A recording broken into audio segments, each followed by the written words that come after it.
to stay and get out of the line of the airplanes, the flight paths. You don't know what you're saying, really, to be honest with you. Yeah, I'm sure you'd eventually get used to it. There was one we looked at where you could wave to the pilot as he was That's my house. Oh no, it wasn't. Trust me, it was unbelievable. But anyway, we clean the rubber tyre marks off the roof every time we do it, and, every so often. That's what this place was like. Yeah. And we found here, and we just live here. Yeah. Well, San Miguel. It's nice down there, isn't it? It's nice down there. I've already started filming, and just like, no, this is Keith. Thank you so much. We only met last week.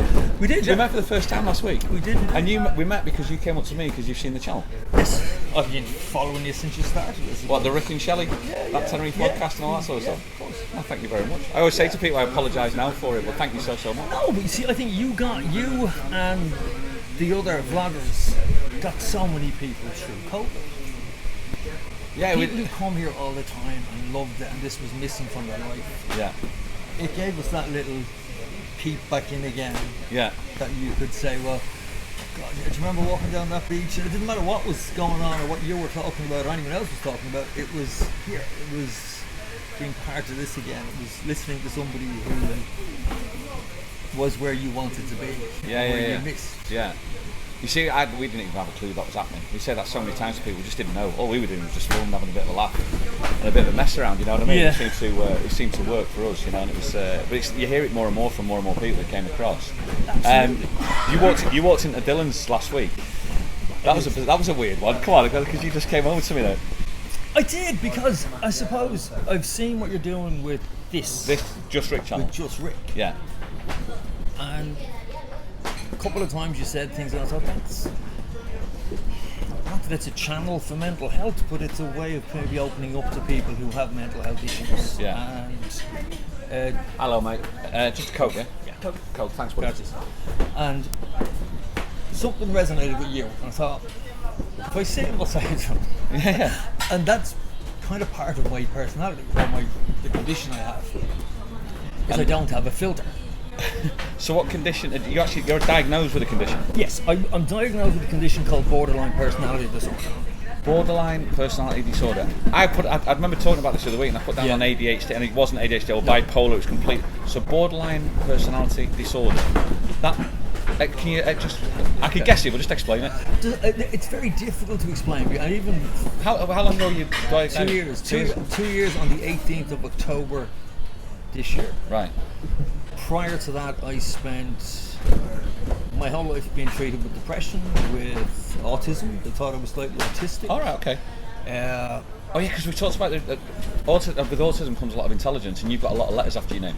Remember, that's because we had this conversation, didn't you? Yeah, exactly. Yeah. But even other silly things like unless I'm comfortable with somebody, I've difficulty making eye contact with people. Oh, you're making eye contact now? I am now, but at times until I get comfortable with somebody, I won't.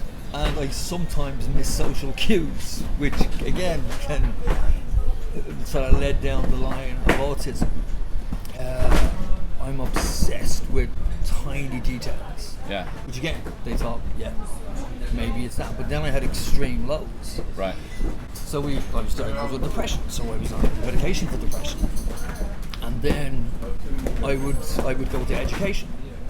Right. Education would drag me along for a little bit. And then I'll start from the beginning. Yeah. I left home when I was 16. Right. Went back, left officially home when I was 17. My then wife was pregnant. I bought my first house when I was 19. Right. Marriage and relationships were complicated. Right. Because I was complicated. I thought I was depressed. I thought it was depression. It was the strain of having a house quite young. Can I ask how old you are now? 55. 55, right, okay. So you're 67, 1967, born. Yeah. Right, okay. So that sort of rolled along, and again I would be treated for depression, and I started working with my father when I was 17, 18 in a factory that he worked in. So in that environment I decided my first study, which was dietetics, so I qualified as a dietitian. Dietitian, right, okay. I was doing martial arts at the time. I used to teach martial arts, so to me it was a way of, nutrition was a better way of teaching me how to fight, helping my fighting, so that's what I did. Then I became a shop steward in the company, and I decided, well, I'll study business studies and labour law. So I went to National College of Ireland and I studied business studies and labour law, qualified in that. got bored of that, moved on. Eventually ended up working in the transport department in that particular company. It went bust.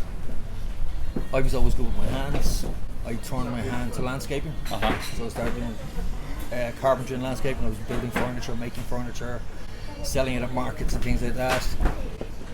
So that kind of sped along, but all along and through all those years, I would do it, get as good as I could get at whatever it was I was doing, and then I would pull the rug out from underneath myself, and I'd get bored and I'd get depressed, and I'd come into this little hole, and it wasn't depression, and that was the confusing thing. It wasn't depression. It was an emptiness. And nothing filled it. So cheers, buddy. Thank you so much. He's English.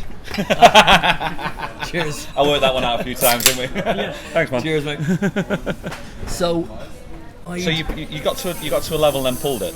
Yeah. Right.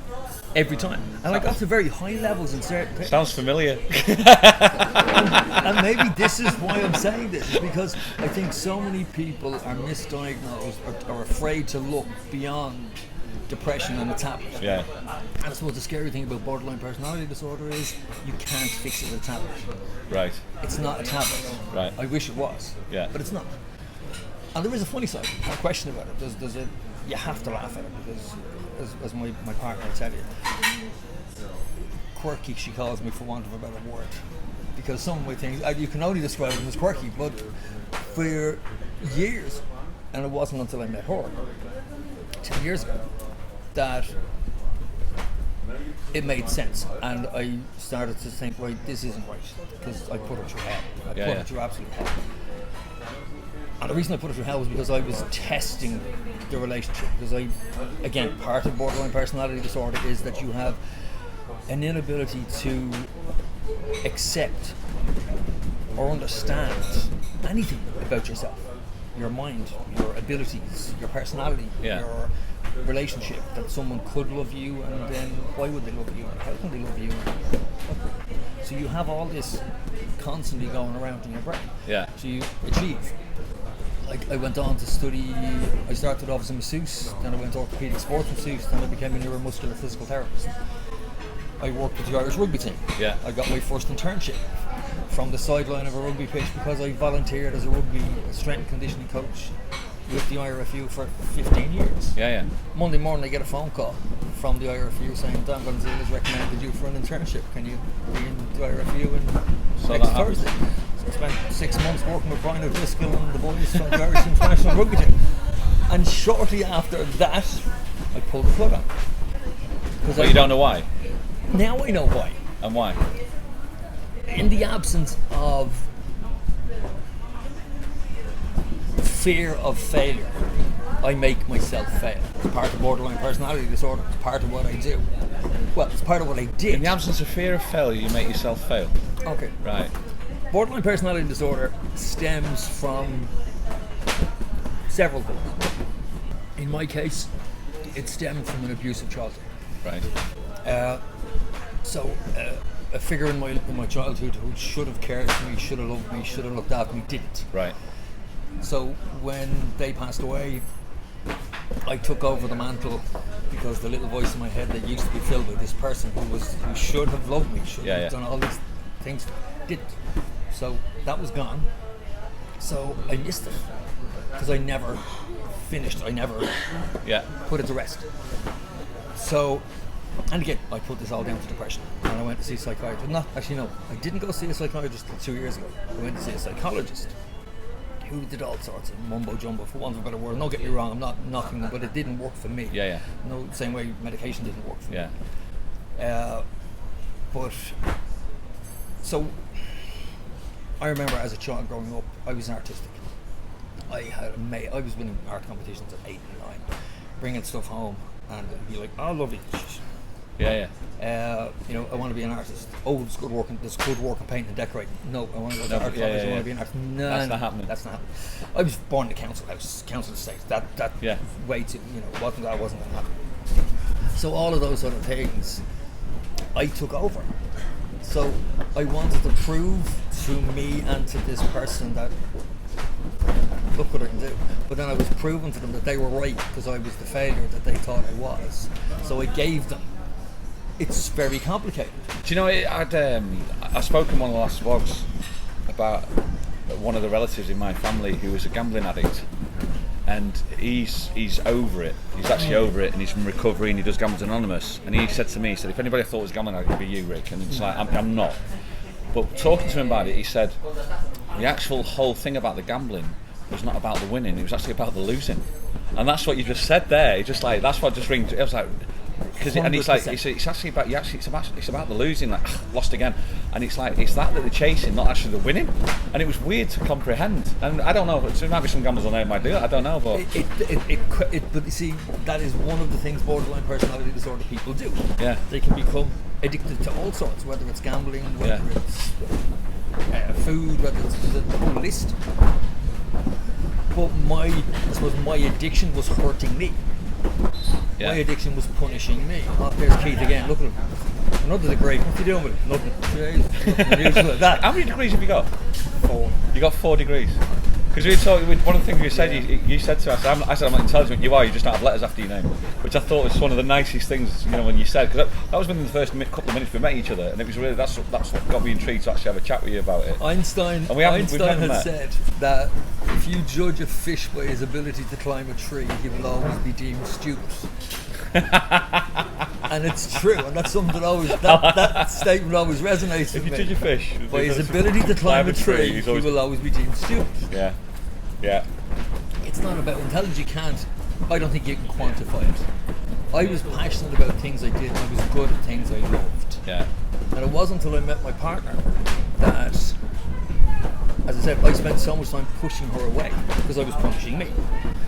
Obviously, I was punishing her, which unforgivable. But 2 years ago, October the 18th, go back 2 years. This year will be 2 years.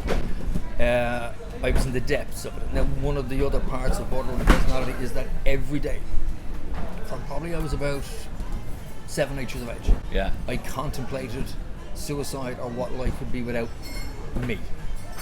And that's sadly one of the hardest parts of this condition, is that you are, again, prior to the diagnosis, because again, I was thinking, suicide has to be depression, so therefore I go to the doctor.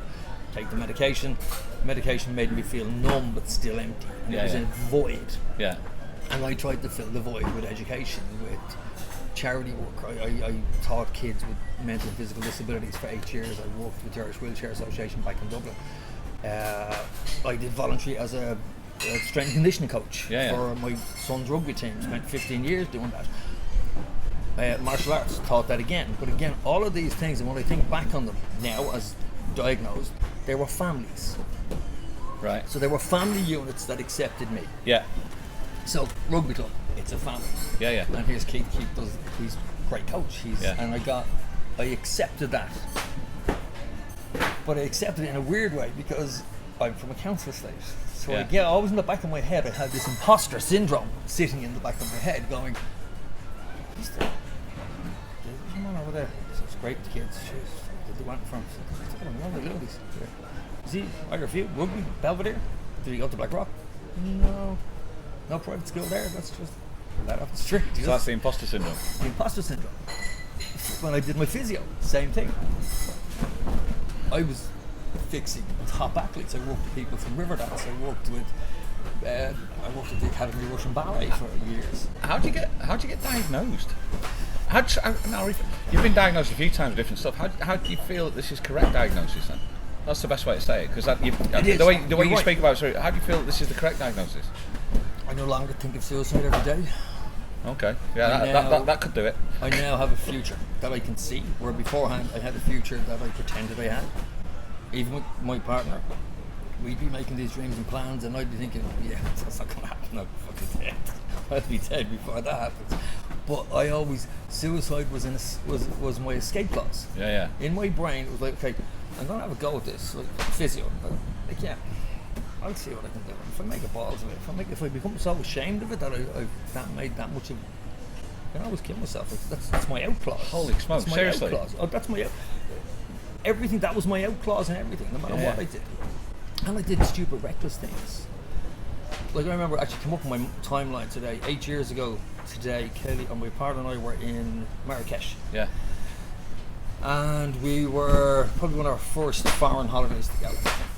And we're in this beautiful bar, evening time, and Kale's I heard a scream. She's come back in the toilet and I hear a scream. And there's a woman getting beaten by her husband. When I say beaten, I mean properly. I've punched men gentler than this man was punching his wife. Oh my God. Long story short, I put him in a headlock, knocked him out, and waited for him to come round. And of course everyone's going, oh, you're so brave. And I'm going, no, I'm not. I wanted him. There was that 50-50 moment of he's bigger than me. I caught him by surprise because I come up from behind him. No, he backed down and he walked away. But I did things like, I drove a taxi for years. I had 4 degrees and I drove a taxi. I had conversations with doctors in my car. And I remember eavesdropping on 4 medical students and a professor. And they couldn't, he was giving them a quiz and I knew the answer. And I was driving the car going, that's piriformis syndrome, it's not psychiatric.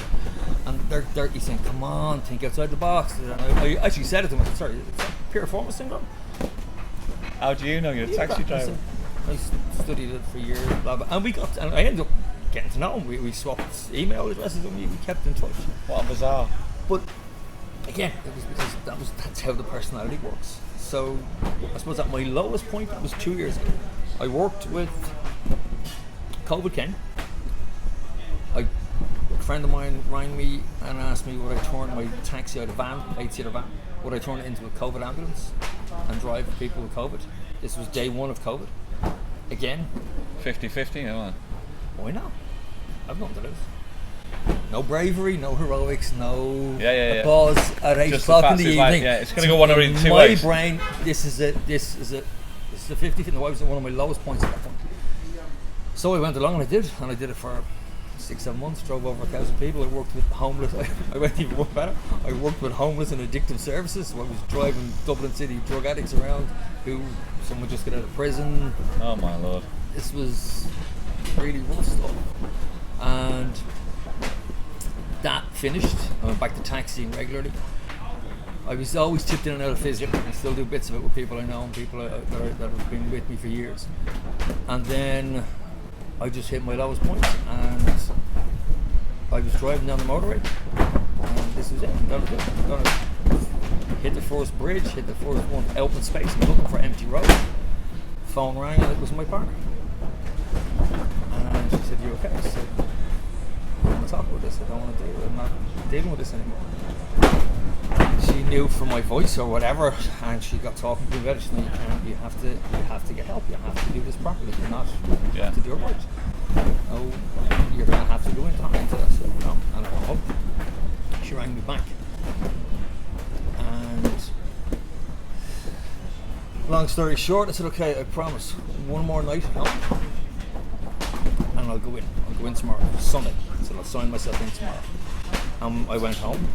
I locked the cab, went into the house, rang the psychiatric unit in the hospital beside us, and they said, yeah, come in tomorrow, bring whatever. So I went in, and I can only describe it as, I always say it was like a little puppy being left behind in the homeless shelter. I'm watching her walk out the door, and she later told me, the happiest day of my life because I was being fixed. You signed yourself into a psychiatric unit, and what date was this? 18th of October. 18th of October, 2 years ago. 2 years ago, 2020. Wow. 2 years this year. And how long were you in there for? 2 weeks. You were 2 weeks. Yeah. And it was a voluntary in, or once you're in, you're in. Once I'm in, I couldn't be signed out until they were ready for me to come back out again. So they knew I was ready to come back out again. Oh wow. I was on suicide watch from day 1. I was put into a single room. Laces were taken off me, belt was taken off me, everything. I still laugh at it because there was no mirrors, no door frames, so the doors were cut at an angle, so you couldn't hang yourself. Oh my God, really? Yeah. Oh yeah. The door, there's no top to the door, so it's cut at an angle. So the shower was inside the wall, so you couldn't actually hang out of the shower. You hit a button and water shot out of the thing. So it was basically a smooth room. Yeah. It was bizarre. It was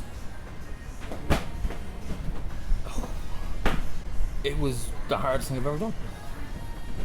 It was the hardest thing I ever did. But it was the best thing I ever did because within 3 days they diagnosed me with borderline personality disorder. I ticked all the boxes of borderline personality disorder. And the biggest thing was it was an emptiness. That emptiness was what is the biggest sort of tick of borderline personality disorder. Because it's not a depression, and it's a void. Yeah. And it's looking in on yourself, and there is nothing there. Nothing. There's no pride. There's no hate. There's no love. There's no nothing for what you are. Yeah. And all the achievements I had, 4 beautiful children, grandchildren, none of that mattered. My partner is fabulous. She's such a kind person. None of that mattered. It was an emptiness that nothing filled, because you thought all of these things and they taken away. They found that out within about 3 days. Because it was like classic case sounds of it. Yeah. Oh, just brilliant. So what? You get the right one. They're fantastic. So what happened from there? Because it's not. They don't give you medication. No. But because they've given you a sense of understanding of what it is, they must get. It's a long process. I was going to say, is it a coping mechanism? Is it because yes? Is that what it is? Okay, basically, I spent a year with that psychiatrist. Yeah. Every week when I was discharged, I went to see her every week for a year, and I dug up stuff that I'd buried for years, and I dreaded. And funny, I had that same feeling today. I haven't eaten all that. Can I tell you? I've just done a vlog with the last vlog about the day I've had, and I'll tell you about. You don't know about the day of hell I've just had, and I was so desperate to get this conversation down because it's weird. I met you not even for 5-10 minutes, and I'm like, yeah, I want to chat to you. I want to have a chat with you. And I don't know why, I didn't know what it was. And we met in town. I was working, and it's just like, no, I want to have a chat with you. And I know you're going home tomorrow, and it was just like, no, I wanted to do that. And I really appreciate you coming down and making it work, because I just said, let's do it. And I even got up even earlier tonight because I'm working tonight. And I'm like, no, I'm coming down to do it. Yeah. So thank you so much. But sorry, I interrupted. No. You say you've not eaten today, or no? Because I had that same feeling I used to have before I go and see my psychiatrist, because I knew I had to dig stuff up that I wanted to bury, and that I'd buried for so many years, and I'd buried for so long. But at the same time, I wanted to do this, because if one person watches this and goes, that's what I have, or that's what my sister has, or that's what my brother might have, and one life is saved, then this not eating for the day is worth it. The whole part of this challenge for me was it was my escapism, just to the Rick and Shelley stuff. Is Shelley's a singer, and Tenerife, and I'm a loudmouth and stuff like that. And it's like, hey, and it's about this. But actually, it's not about me. This is about me. This is what I do on here is about me. And it's just, and people, if you want to watch it, they watch it. If they don't want to watch it, they just move on. It's just I think in the about thing, it's just me on my own little part of my own little lawn of the planet, and just mowing my own little lawn. And it's just nice that I can have a chat with it, and then you come across somebody like yourself, and it was a bizarre, because we had never actually met. This is the first time at the start of this conversation I'd met you for 2 minutes before we actually started filming. I just knew there was a story there. I like people's stories. I think are phenomenal. What you've just told me, I would never have dreamt. And that's when you look at yourself, the positivity that you came over, and then the realism that you keep with it. It's like, that's wow. The reality of borderline personality disorder is that, and everyone laughs when they say this, I'm chronically shy. Yeah, but you came across in that bar. And I don't. When I was working. And I do. Yeah, I do the same. That's a coping mechanism. Yeah, that is. But that was when I developed myself. Yeah. That, like everybody, because it's like, Keith's always great crack, Keith's this, Keith's that, Keith's the other. If you have a problem, go and ask Keith. There's something wrong with that plumbing, I'll fix it. What's wrong with that car? Keep them over this. It's like, because I'm there and I've got this brain, and I'm defined by these things. But I'm happiest looking out that window. Yeah. Nothing, just, that's me. Yeah. And I love people, don't get me wrong. I'm not saying I don't like people, I don't like talking to people. But I remember when I was taxiing, like, I'd have to crank with people in the car, and I'd be a real gabby cabby, and I know my Irish history, and I love Irish history, so I'm driving around the car, I'd be all, this, whatever, and the Yanks would love it, and the charming Irishman. And then they get out of the car, and I'd go, and I'd scream, I'd lose it, and then I'd go up again. Because again, it was like, that's not me, that's not me. Why do they get so much joy out of me, and so much fun and laughter? And when they get out, there's nothing there for you. There's nothing there. So, how's the future now then? Future, I have to work every second of every day to be the way I am now. But it's a different. I meditate. That's my my medication is my meditation, so to speak. Without sounding too hippy dippy, I get up in the morning. I put my headphones on. I get ready with these positive reinforcements going on in my head, which I now believe. Where beforehand I'd be going, as one would go in one ear, I'd be neutralising it, and the other one. Then when I come home from work, I do the same thing, and then before I go to bed, I do the same thing. So at all stages of the day, that's what I do. I don't have. I've learned to like myself. Yeah. I won't say I've learned to love myself, but I've learned to like myself, and I've learned to. I suppose I understand now, through with the help of the psychiatrist, what caused it. Then my counsellor gave me mechanisms to deal with it. Yeah. So I recognise triggers now that I didn't recognise before. And don't get me wrong, sometimes they do trigger, and my other half will say to me, I go, yeah, sorry. Yeah. I saw it, I overreacted. And that's part of it, it's that instant knee-jerk reaction. Yeah. Because nothing is blended, it's black or white. Yeah. You love me, you hate me. Yeah. You want me here, you don't want me here. Like, you want beer, you want Coke. It's black and white. There was no grey areas. I now can watch TV on any number. I could only ever watch TV on even numbers. Couldn't watch it on uneven numbers. Yeah. Wow. Silly little OCD things that I've learned that, again, they were triggers. Yeah. I just fed them. So the more of them I had, the more likely I had to explode. So I eliminated all the stupid. And again, it's just from therapy. It's cognitive brain therapy. I've trained myself, but I can't stop. That's the downside. And that's why I say I'd love a tablet. I'd love to be able to go, don't have to think about this for the next 24 hours or 48 hours, or whatever it might be. Yeah, so it's a daily thing. Yeah. But but I suppose I know it's working because I now see a future. Yeah. And I suppose for so many years I did, and I recently, when I gave up taxiing, I just had enough and said, I can't do this anymore, I need to rest. So I took 6 months off, spent 6 months with my psychiatrist as often as I could, and my counsellor and everything else. And then I turned around about a year and a half ago, and I flickered through job pages and I applied for a job. And I thought, okay, I'm going to go in and whatever, I'm 53, they're not going to have a gift to me. And my qualifications were, I didn't even mention it. Because they look at that and go, overqualified. Overqualified. Not having that to do with that. No, we're grand.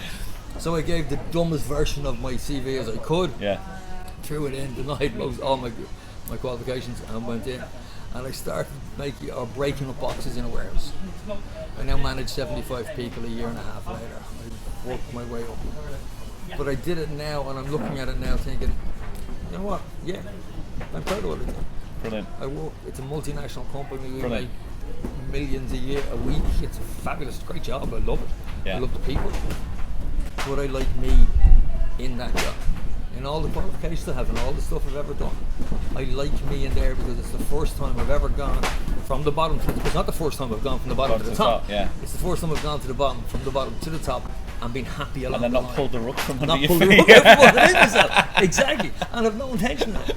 It'll keep me going for the next 4 or 5 years till I decide we're going to head over here completely. Yeah. And that's it. But it's a completely different mindset. There's no longer an emptiness. There's a calmness, and that's the difference now. Yeah. It's not empty, it's calm. And we were sitting upstairs, up in Las Vegas there yesterday evening having dinner. And we sat looking out across the water, and we had a beautiful meal together. And we just sat there and we just looked at each other and went, you know what? Not too bad. It's all right. Life's not too bad. Life's good. All right. Life's good. This is our worst case scenario. This is the worst thing going to happen here. That's what we say. Get a bit of rape. That's what we say. This is our worst case scenario living over here. Just for the sake of a vlog and the timeline of a vlog, I'm just going to end it and say thank you so much. I'm sure we're going to put it in the comments below what you think. Yeah, it's the easiest way to do it. Stick it in the comments below. Thank you so much, mate. You're welcome. And it's just for somebody who is, as I say, I met you for 2 minutes. It's a fascinating story. It really is a fascinating story, and I'm glad I needed to share it with somebody. Yeah. And your face, how you come across online. I thought that's someone who I can talk to. That's somebody who I feel honoured and privileged for you to say that. Thank you so much. I really appreciate it. And that's it. See you on the next one. Cheers, man. No problem. Thank you so much.